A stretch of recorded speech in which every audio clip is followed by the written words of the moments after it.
नमस्कार, बहुत स्वागत है आपका। आपके साथ मैं हूं मृदुल शर्मा। हमारी खास पेशकश एमएलए का रिपोर्ट कार्ड आप देख रहे हैं। मध्य प्रदेश के 28 सीटों पर 3 नवंबर को वोटिंग होनी है। सूबे की सियासत में पहला मौका है जब इतनी ज्यादा सीटों पर उपचुनाव होना है। एमएलए का रिपोर्ट कार्ड आज हम आपको बता रहे हैं क्षेत्र की उस हकीकत के बारे में। बताएंगे कि विधायक जी ने आपके क्षेत्र में क्या काम किया है, क्या आपके क्षेत्र की समस्याएं हैं, जिन वादों को लेकर आपने अपना विधायक चुना, उन वादों को लेकर आपका विधायक कितना समर्पित रहा। इन्हीं सवालों के साथ आज हमारी टीम पहुंची ग्वालियर पूर्व विधानसभा सीट, ये जानने के लिए कि इस विधानसभा क्षेत्र में विकास की रफ्तार कितनी तेज है और क्षेत्र की जनता विधायक के दावों से कितना इत्तेफाक रखती है।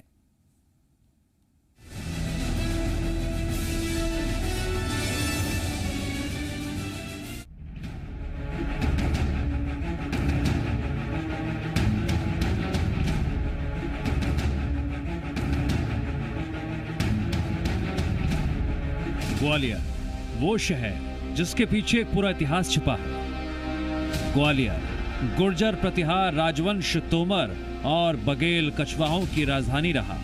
अब पूरे अंचल में सिंधिया राजघराने की राजनीतिक पैठ है।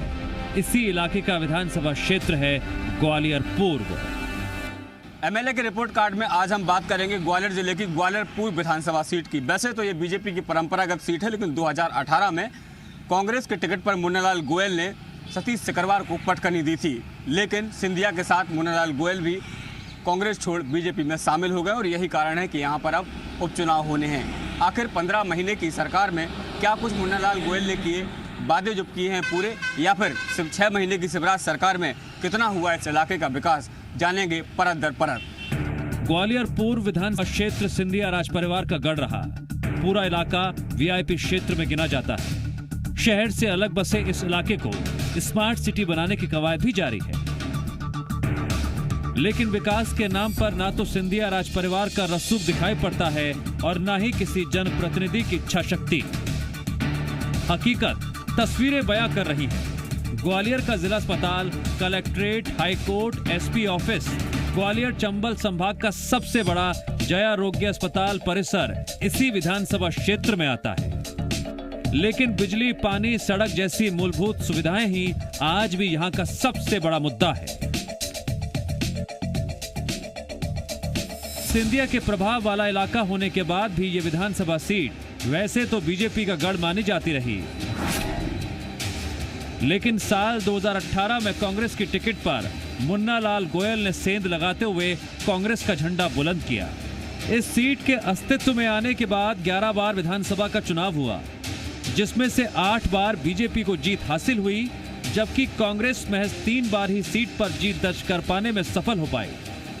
इस सीट से बीजेपी के दिग्गज और पूर्व प्रधानमंत्री स्वर्गीय अटल बिहारी वाजपेयी के भांजे अनूप मिश्रा और मध्य प्रदेश की पूर्व नगरीय प्रशासन मंत्री माया सिंह भी विधायक रह चुकी हैं।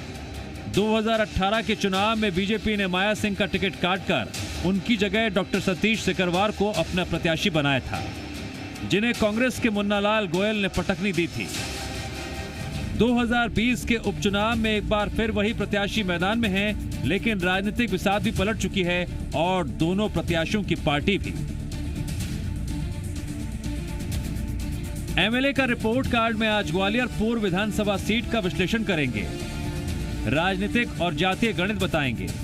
हम आपको बताएंगे कि ग्वालियर पूर्व विधानसभा से विधायक रहे मुन्नालाल गोयल क्षेत्र की जनता की कसौटी पर कितने खरे उतरे। 15 महीने विधायक रहते उन्होंने क्षेत्र के विकास के लिए क्या किया।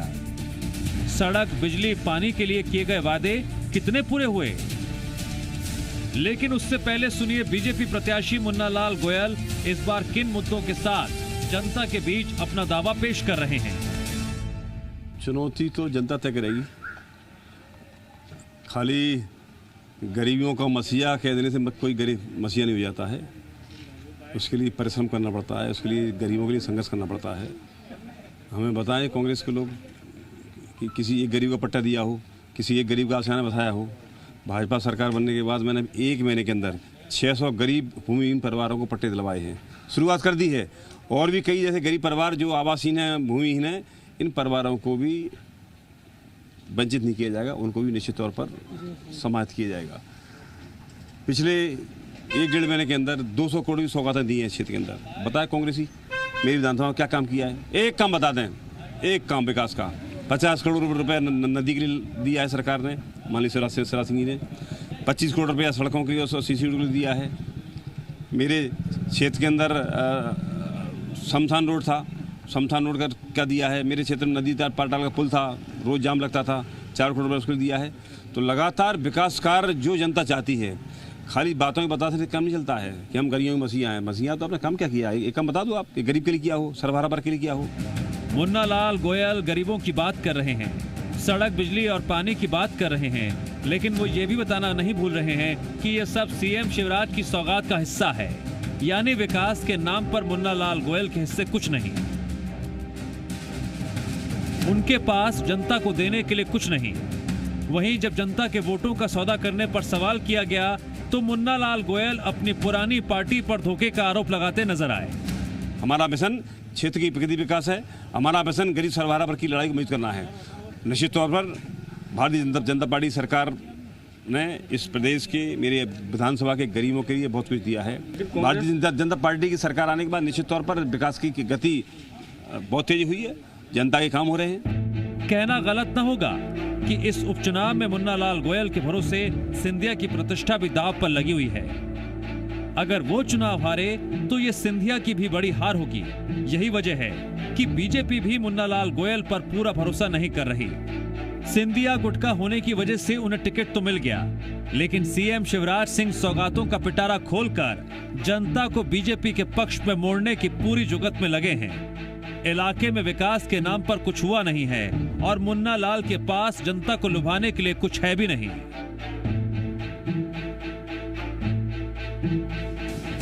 ग्वालियर पूर्व विधानसभा सीट पूरी तरह से शहरी है, लेकिन मूलभूत सुविधाओं के लिए इसके कई इलाके आज भी जूझ रहे हैं। दीनदयाल नगर, महाराजपुरा, आदित्यपुरम, सिटी सेंटर इलाके में लगातार नई कॉलोनियां डेवलप हो रही हैं, लेकिन इन कॉलोनियों में आज तक ना तो बिजली पहुंची, ना पानी। सड़कों का हाल तो ग्रामीण इलाकों से भी बदतर है। जरूरी सुविधाओं से महरूम इस इलाके में ट्रैफिक जाम भी एक बड़ी समस्या है। ऐसा नहीं है कि स्थानीय लोगों ने प्रशासन और जनप्रतिनिधियों तक अपनी बात ना पहुंचाई हो। पिछले चुनाव में तो इन्हीं मुद्दों को लेकर कुछ इलाकों में लोगों ने चुनाव बहिष्कार तक की चेतावनी दे डाली थी, लेकिन आश्वासन के अलावा आज तक तस्वीर नहीं बदली। यहाँ आज भी टूटी सड़कें हैं जो बरसात में मुसीबत का सबब बन जाती हैं। इसके अलावा बिजली के खुले हुए तार किसी बड़े हादसे को दावत देते नजर आते हैं। कुछ लोग हैं हमारे साथ, हम उनसे बात करने की कोशिश करेंगे कि आखिर क्या कुछ इनकी समस्याएं रहती हैं। ये बताइए कि कब से ये कॉलोनी बसी है और किस तरह की समस्याएं आप लोगों को हो रही हैं? काफ़ी समय से ये कॉलोनी बसी हुई है और जिसमें हम भी काफ़ी समय से रह रहे हैं, लगभग 4-5 साल हो गई। हर चीज़ की घोषणा हो जाती है, कोई चीज़ होने को नहीं होती। यहाँ पे कोई है, लाइट की आप कंडीशन देख लो, रोड की कंडीशन देख लो, अमृत योजना के पाइप हैं, किसी गली में डल गए हैं, किसी में डले ही नहीं है। कुछ भी चीज़ नहीं हो रही है। कहाँ से कहाँ तक विकास, बस हवाई घोड़े दौड़ रहे हैं। कह रहे हैं कि उन्होंने कहा हमने ये कर दिया, वो कर दिया, लेकिन 1% काम देखने को नहीं मिल रहा। क्या स्थितियां हैं? क्योंकि आपके विधायक जी तो कहते हैं कि भाई आप लोगों के काम नहीं हो रहे थे, उन्होंने पार्टी बदल दी, अब बीजेपी में आ गया, अब तो उन्होंने विकास की गंगा बहा दी, बहुत सारा पैसा खर्च किया। अरे कुछ नहीं, उन्होंने आश्वासन 4 महीने से आश्वासन दे रहे, कल होगी, परसों होगी, नरसों होगी, लेकिन अभी तक कुछ नहीं हुआ। केवल बस 2-4 ट्रॉली मिट्टी डलवा दी, गिट्टी अभी तक गिरी नहीं है। केवल बस झूठे वादे करते हैं, काम कुछ नहीं करते। इस तरीके से मैं ये देख रहा हूँ कि सड़कें काफ़ी ख़राब है। जब बरसात होती होगी तब किस तरह की परेशानी आप लोगों को? बहुत परेशानी, यहाँ से ना कोई बाजार जा पाता है, हर तरह की दिक्कतें। आजकल तो हर जगह गांव में रोड, लाइट, सब कुछ सुविधा है, लेकिन ये ग्वालियर होने के बावजूद भी यहाँ कुछ नहीं है। हम यहाँ आ रहे थे, जब देखा कि जो डीपियाँ हैं उन पर काफ़ी जाल फैला हुआ है। क्या आप लोग बिल नहीं भरते हैं कि जिस तरह से कनेक्शन ले रखा है? बिल कनेक्शन धारी है, उनको लाइट नहीं मिल रही है। बिल तो हम तब भरे जब प्रॉपर हमें बिल मिले, हमारे यहाँ लाइट मिले, हमें खंबे गड़े हैं। ये जब खंबे नहीं है तो बिल तो फालतू को जा रहा है हमारा, तो हमें तो वही डालने हैं। कनेक्शन तैयार है, हमें कनेक्शन दे दो। लेकिन वो देने को तैयार नहीं है, ऐसे ही डालो और चलाओ। अच्छा, कुछ लोग ये बता रहे थे कुछ पैसा वैसा भी आप लोगों ने डीपी वगैरह के लिए जमा किया है, लेकिन कनेक्शन नहीं हो पाया, क्या कुछ किया है ना पैसे जमा, लेकिन 16,000 रुपये दिए हैं। आपके जो स्थानीय विधायक हैं उनका ये कहना रहता है कि कांग्रेस में थे, वो कांग्रेस से वो विधायक चुने गए, उनके काम नहीं हुए इसलिए वो बीजेपी में आ गए। बीजेपी में आने के बाद क्या आपके इलाके में कोई विकास कार्य हुए? अभी हमारे जो विधायक जी हैं पहले वो कांग्रेस में थे और उन्हें पार्टी बदल के बीजेपी में आए। अब बीजेपी में आने के बाद अब उनका कार्यकाल क्या रहेगा क्या नहीं रहेगा वो पता नहीं है। वो लोग आते हैं, उसके बाद यहाँ आश्वासन देते हैं, पब्लिक को बोलते हैं, दूसरे दिन 2 या 4 ट्रॉली गिट्टी की डलवा देते हैं रोड के ऊपर, उसके बाद कुछ नहीं होता। और लाइट की जो समस्या है वो तो सार्वजनिक है, सब लोगों को दिखाई दे रही है, सब लोगों को नज़र में है। आपने भी देखा होगा वहाँ से आके यहाँ तक कोई सुविधा नहीं है। उसके बावजूद जो हमारा मीटर है, मीटर लग गए, लेकिन वो अपने तारों के ऊपर, ना तो गवर्नमेंट ने खम्भे गाड़े ना वहाँ केबल लगाई, सिर्फ अपना तार लगा लो और मीटर लगा लो, बिल भरते रहो। अगर आपका मीटर नहीं है तो एवरेज बिल के तौर पे आपका पैसा जमा हो रहा है। पूर्वी इलाके से शहर में आने वाली सड़क बदहाल है। कई साल तक तो इस सड़क को आर्मी इलाके से होकर गुजरने के चलते एनओसी नहीं मिली, लेकिन अब एनओसी मिले 1 साल हो गया है, फिर भी ये सड़क बदहाल ही है। इस सड़क के खराब होने के चलते सड़क किनारे रहने वाले लोगों को धूल का सामना करना पड़ता है, जिससे न केवल गंदगी होती है बल्कि लोग बीमार भी पड़ रहे हैं। अब तो बहुत ही परेशान है मट्टी के मारे, जैसे तो पहले ही अच्छा था और अब जो और बनवास और मट्टी के मारे खांसी जुकाम बीमारी तमाम हो रही है। आदमी नाक में और मुंह में धूल इतनी आ रही है, आदमी कोरोना से तो बाद में मरेगा, पहले इससे मरेगा धूल मट्टी से, इतनी परेशानी है। और जो रोड पहले था मगर पक्का था, इतनी धूल नहीं उड़ती थी, अब तो क्या खोद के और गिट्टी डाल दी है ना, तो उसके बाद में धूल इतनी उड़ रही है, चलना दुश्वार हो रहा है आदमी का। ऐसे ही हो रहा है, पूरी दुकानों में सारी मिट्टी मिट्टी भर जाती है सब। तो विधायक जी से नहीं कहा कभी? वो नहीं सुनते जाके, विधायक जी ऐसे ही है। 4 महीने से विकास के नाम पर इस रोड का कुछ नहीं हुआ है। जो पहले स्थिति थी वो आज भी है। अगर कोई डिलीवरी पेशेंट यहाँ से जाए तो डिलीवरी पे रास्ते में ही हो जाएगी। दाल बाजार, लोहिया बाजार, इंदरगंज और मुरार इलाके में ट्रैफिक की समस्या से व्यापारियों को जूझना पड़ रहा है, क्योंकि यहाँ कोई पार्किंग स्थल नहीं है। ट्रैफिक समस्या खत्म करने के लिए आज से 15 साल पहले लोहिया बाजार शहर के बाहर शिफ्ट कराने की कवायद शुरू हुई। व्यापारियों से पैसा भी जमा करा लिया गया, लेकिन व्यापारियों को आज तक जमीनों का आवंटन नहीं हो सका। वहीं अब इस इलाके में अवैध और कच्ची कॉलोनियों को वैध करने का भी बड़ा मुद्दा जोर पकड़ रहा है। 35 करोड़ लेके नहीं, तुम तो बिच गए। जनता हमने वोट भी पहले दिया आपको, कांग्रेस को वोट दिया, क्षेत्रीय जनसेवक थे मुन्ना लाल गोयल जी, वोट दिया, क्या हुआ? 35 करोड़ लेके बिच गए भारतीय जनता पार्टी के अंदर। और दोबारा से अगर जो पहले से कांग्रेस में होते तो आज दोबारा जनता पर चुनाव का लोड नहीं होता। कांग्रेस ही आदमी बिक गए तो क्या करोगे? क्या करेंगे? मुन्ना लाल गोयल की जो बात हकीकत है। तो इस बार जब आप वोट करने जाएंगे तो ये मुद्दा आपके दिमाग में रहेगा कि 35 करोड़ में? बिल्कुल है साहब, बिल्कुल है ये मुद्दा, आप देख ही रहे हैं सब पूरी हालत। यहाँ कोई विधायक सुनने नहीं आता साहब। वोट के समय साहब सब लोग आते हैं और उनका चुनाव जीतने के बाद सब अपना कोई दर बदल जाता है, कोई कहीं चला जाता है, इसके बाद जनता परेशान होती है, जनता को बेच के खा रहे हैं ये लोग। क्या बात की, इस बात की क्या जवाबदारी है कि अगर हम आज आपको वोट दें, कल को अगर आपको ज़्यादा पैसा मिलेगा फिर 200 पार्टी चले आओगे, तो इस तरीके से आप हमेशा बीच बीच में उपचुनाव कराते रहोगे तो इसका खामियाजा जनता क्यों भुगतेगी? इसलिए हमने इस बार कह दिया हमें टिकाऊ चाहिए, बिकाऊ नहीं चाहिए, और इसलिए हम अपना इस बार वोट उसको नहीं देंगे जिसको हमने पिछली बार दिया था। सरकार चली गई, नेता पार्टी बदल रहे हैं, दोनों ही नेताओं ने पार्टी बदली, लेकिन हाँ हमारे जहन में रहेगा हम बार बार वोट कर रहे हैं, इसका आर्थिक बोझ तो जनता पर ही पड़ रहा है ना। इन सब मुद्दों के अलावा एक मुद्दा वो है जो इस चुनाव में सबसे ज्यादा हावी है, वो है बिकाऊ और टिकाऊ का। जनता को भी लगता है कि उनके जनमत को बेचा गया है।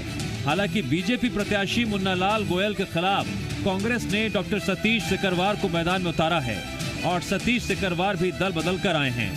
ऐसे में वो दल बदल का मुद्दा पुरजोर तरीके से नहीं उठा पा रहे हैं। उस समय बीजेपी इसलिए जीती कि जो दलित समाज का वोट था, जो हमारा अनुसूचित समाज का वोट था, जाति का वोट था, वो वोट बसपा में जा रहा था। अब लेकिन उस समाज का बसपा में जाने का मतलब ये है कि कांग्रेस बीजेपी को सीधा सीधा फायदा पहुंचाना। और जो वर्षों तक जिसने कांग्रेस का साथ दिया वो समाज फिर दोबारा लौट के कांग्रेस की तरफ आया है और निश्चित रूप से इस विधानसभा में कांग्रेस विजय होगी। आपके खिलाफ जो चुनाव लड़ रहे हैं वो ये कह रहे हैं कि 15 महीने में कांग्रेस ने कोई विकास कार्य नहीं किया, इसीलिए वो पार्टी छोड़कर आए और अब 6 महीने में उन्होंने विकास की अंगा बहा दी। कांग्रेस ने नहीं किया, मुन्ना लाल जी ने 15 महीने में कोई काम नहीं किया। अब बोरी भर के नारियल लेके निकल रहे हैं, एक एक नारियल सूतक में भी फोड़ रहे हैं। ऐसे समय में असुगुन होने की संभावना ज़्यादा है। जब ऐसे समय में वो नारियल फोड़ने में व्यस्त हैं, घर में क्या स्थिति है उनको देखना चाहिए। मैं कहना चाहता हूँ, मैं उनको तो जनता देख रही है और जनता ऐसे 25 जो विधायक जिन्होंने पार्टी की पीठ में खंजर घोंपा है, जीतने के बाद 3 बार हारने के बाद उनको पार्टी ने उन पर भरोसा जताया, कांग्रेस पार्टी ने उनको टिकट दिया। टिकट के बाद उन्होंने जीतने के बाद विधायक बनने के बाद असमय चुनाव कराया है। ऐसे समय में चुनाव की आवश्यकता नहीं थी, जब एक तरफ जनता कोरोना से जूझ रही है, महामारी से जूझ रही है, रोजगार के लिए लड़ रही है, भुखमरी से लड़ रही है, मौत से लड़ रही है जनता। उस समय इन्होंने ऐसा काम किया है। जनता में आक्रोश है और जनता इनसे बदला लेगी। वो कहते हैं कि गमछा डालने से कोई विकास का मसीहा नहीं बन जाता, सड़कों पे आना होता है, जनता के बीच जाना होता है, काम कराने होते हैं। आपके लिए कह रहे हैं? उनसे मुझे कोई प्रमाण पत्र नहीं लेना, वो क्या कह रहे हैं क्या नहीं कह रहे हैं, उनसे मुझे कोई प्रमाण पत्र नहीं चाहिए। मैं जनता का सेवक हूँ, जनता की सेवा करता रहूँगा। जनता मुझे जो चाहेगी वो देगी तो भी मैं स्वीकार करूँगा। जनता अगर मुझे प्यार से मारेगी भी तो मैं जनता की मार भी स्वीकार करूँगा और सामने वाले से मुझे सर्टिफिकेट लेने की आवश्यकता नहीं है, उनको जनता सबक सिखाएगी। एक आखिरी सवाल, यदि जनता आप पर भरोसा जताती है तो ग्वालियर पूरब के लिए क्या रोड मैप है आपके पास जिससे विकास कार्य होगा? ग्वालियर शहर का विकास, ग्वालियर में हमारे दलित समाज के लोग बड़े परेशान हैं, उनके जाति प्रमाण पत्र नहीं बन रहे हैं। लोगों को रोजगार की पिछले कई वर्षों से मध्य प्रदेश में भाजपा की सरकार है, लगातार फैक्ट्रियां बंद हो रही हैं। ग्वालियर में जेसी मिल कब बंद हो गया, रैन बंद हो गया, ग्वालियर में सिमको, स्टील फाउंड्री, कितनी फैक्ट्रियां बंद हुई हैं। मालनपुर में हॉटलाइन बंद हो गई, एटलस बंद हो गई, सैकड़ों फैक्ट्रियाँ बंद हो गई, हमारे लाखों लोग बेरोजगार हो गए। आने वाले समय में सबसे बड़ा रोड मैप यही होगा कि कांग्रेस की सरकार बनेगी मध्य प्रदेश में कमलनाथ जी के नेतृत्व में, तो सबसे पहले ग्वालियर चंबल संभाग के युवाओं को रोजगार दिलाना ये पहली प्राथमिकता होगी। हमारे अतिथि शिक्षक हैं वो परेशान हैं, उनको न्याय दिलाना। हमारे जो ऐसे शिक्षक हैं जिन्होंने परीक्षा पास कर ली है, उत्तीर्ण हो गए हैं और उनको अभी तक पोस्टिंग नहीं दी जा रही है, उनको न्याय दिलाना। और आम शोषित, गरीब, पीड़ित, पिछड़े, दलित, मजदूर, किसान और जो न्याय से वंचित हैं, शोषित हैं, पीड़ित हैं, ऐसे लोगों को न्याय दिलाने के लिए कांग्रेस पार्टी वचनबद्ध है। कांग्रेस पार्टी उनके साथ खड़ी है और कांग्रेस की सरकार बनेगी तो उनको न्याय मिलेगा। ग्वालियर पूर्व बीजेपी का गढ़ रहा, लेकिन लगातार संघर्ष के बाद भी सतीश सिकरवार को पराजय झेलनी पड़ी थी। हार के बाद सतीश सिकरवार ने बीजेपी के दिग्गज नेताओं पर भीतरघात का आरोप लगाया था। ऐसे में साफ है कि मुन्ना लाल गोयल के लिए भी बीजेपी में रहते उपचुनाव की राह आसान नहीं है, क्योंकि जब अंदरूनी कलह ने सतीश सिकरवार को नहीं छोड़ा था तो मुन्ना लाल तो पार्टी में अभी नहीं है। चुनावी विश्लेषकों की माने तो ग्वालियर पूर्व सीट पर जातिगत राजनीति कारगर साबित नहीं होती, लेकिन सिंधिया के गढ़ माने जाने वाले इस इलाके में ब्राह्मण, ओबीसी और वैश्य वोटर्स का दबदबा रहता है। यह सीट शहरी होने के साथ साथ व्यापारी वर्ग बाहुल्य सीट है। मुन्ना लाल गोयल भी वैश्य वर्ग से आते हैं। इसके अलावा क्षत्रिय वोटर्स का भी खासा प्रभाव है। शहर की 3 सीटों में से इसी सीट पर सबसे ज्यादा दलित वोटर्स भी हैं, जिनकी संख्या लगभग 60,000 के पार है। ऐसे में दलित वोट यहां निर्णायक भूमिका निभा सकते हैं। वहीं अगर ग्वालियर पूर्व विधानसभा सीट पर प्रतिनिधित्व की बात की जाए तो 2018 के विधानसभा चुनाव में कांग्रेस के मुन्ना लाल गोयल ने बीजेपी के सतीश सिकरवार को 17,819 वोटों से हराया था। तब बीएसपी को सीट पर करीब 5,000 वोट मिले थे। 2013 के विधानसभा चुनाव में बीजेपी की माया सिंह ने कांग्रेस के मुन्ना लाल गोयल को 1,143 वोटों से हराया था। तब बीएसपी को सीट पर करीब 17,000 वोट मिले थे। वहीं 2008 के विधानसभा चुनाव में बीजेपी के अनूप मिश्रा ने कांग्रेस के मुन्ना लाल गोयल को करीब 1,500 वोटों से हराया था। तब बीएसपी को सीट पर करीब 15,000 वोट मिले थे। पिछले चुनावों के चाहे जो भी आंकड़े रहे हों, लेकिन ग्वालियर पूर्व सीट पर इस बार उपचुनाव का मुकाबला बेहद दिलचस्प नजर आ रहा है और इसकी वजह है पुराने चेहरों का नए चुनाव चिन्ह के साथ मैदान में होना। चेहरे वही हैं जो अक्सर चुनावी मैदान में होते हैं, लेकिन उनकी पार्टी इस बार बदल चुकी है। जो कभी कमल खिलाने की बात करते थे वो हाथ मजबूत करने की बात कर रहे हैं, और जो कभी हाथ के साथ होते थे वो अब कमल के निशान के साथ वोट मांग रहे हैं। ऐसे में यह देखना दिलचस्प होगा कि सिंधिया की प्रतिष्ठा वाली सीट पर किस पार्टी को जनता का साथ मिलता है। शैलेंद्र सिंह, जी मीडिया, ग्वालियर।